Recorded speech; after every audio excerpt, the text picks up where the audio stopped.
Guys আসসালামু আলাইকুম, সবাইকে পবিত্র ঈদ উল ফিতরের শুভেচ্ছা, ঈদ মোবারক।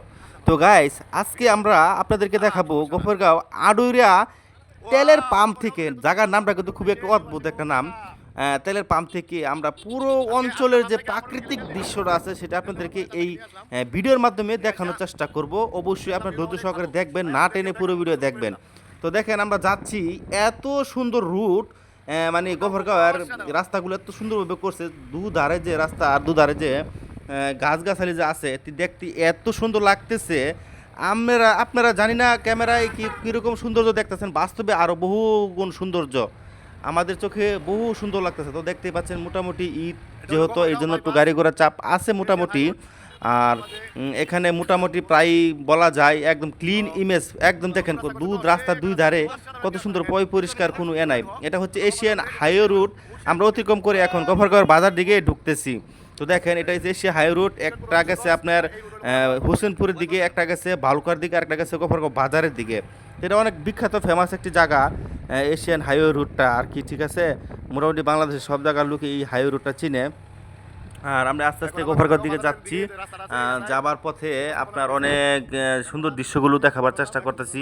আসল কথা কি জানেন, প্রাকৃতিক ভিতরে এত একটা শান্তি বা সৌন্দর্য, চোখের শান্তি, মনের শান্তি, প্রাণের শান্তি, সব শান্তি কিন্তু প্রাকৃতিক দৃশ্যের ভিতরে আছে। আর বাংলাদেশেও মোটামুটি অনেক লুকিয়ে আছে প্রাকৃতিক প্রেমী। প্রাকৃতিক প্রেমের জন্য অনেক দূর দূরান্ত যা, এবং তারা অনেক কিছুই দেখার জন্য অনেক টাকা খরচ করে যা। সেরকম আমরাও অনেক দূর দূরান্ত যাই, এই প্রাকৃতিক দৃশ্যগুলো ধারণ করি আর ভিডিওর মাধ্যমে আপনাদেরকে দেখানোর চেষ্টা করি। দেখেন কত সুন্দর সবুজ শ্যামল গাছের পাতাগুলো কত সুন্দর দেখা যাচ্ছে। আর এখন আমরা বর্তমানে যাচ্ছি গফরগাঁও তেজপাতা বলে একটা জায়গার নাম আছে, ওই তেজপাতালের আশেপাশে এদিকে আছি আমরা, বর্তমানে ঢুকতেছি তেজপাতার দিকে। আর সেই দৃশ্যগুলো আপনাদেরকে ক্যামেরার মাধ্যমে দেখানোর চেষ্টা করতেছি। আর গফরগাঁওয়ের কথা কি বলবো, গফরগাঁও তো বিশাল, মানে সারা বাংলাদেশের মধ্যে আলোড়ন সৃষ্টিকারী একটি জায়গার নাম গফরগাঁও। হ্যাঁ, গফরগাঁওয়ের কথা বলে কোনো শেষ করার মতো না। গফরগাঁও কিন্তু অনেক ভালো একটি এলাকা। মানুষে অনেক কথা বলে অনেক খারাপ, এই সেই মুখ টুমুক, আসলে কোনো কিছুই না।